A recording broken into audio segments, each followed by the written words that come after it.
Un défi fou. Oui, son ambition, traverser la France en marchant pour sensibiliser à la précarité. Boulanger de métier, il a tout perdu après un grave accident sur les routes depuis 2 mois. Il est actuellement en Lorraine. Rencontre signée Louis Cléty et Eric Bertrand. Un attelage atypique pour un projet fou, traverser la France à pied.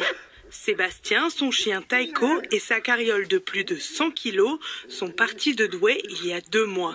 Depuis les 400 km que je la tire, je commence à être habitué. Il faut juste persévérer, être déterminé et puis continuer à avancer.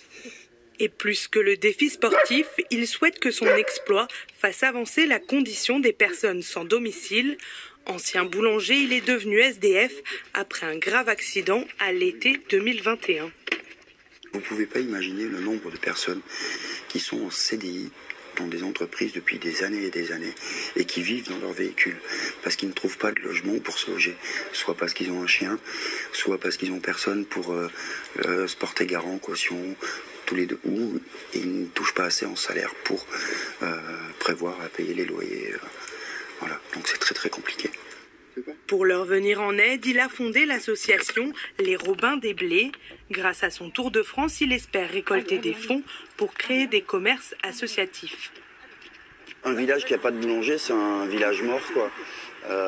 Vous avez une boulangerie, c'est un lieu où les gens peuvent se croiser, discuter, ça remet de la vie au village, et surtout là où, dans les villages où il y a des personnes âgées, quoi.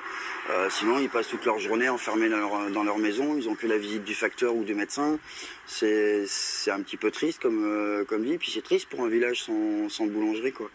Les bénéfices de cette future boulangerie serviront à développer des structures d'hébergement pour les sans-abri. Mais avant cela, il reste à Sébastien 7600 km de marche pour boucler son Tour de France.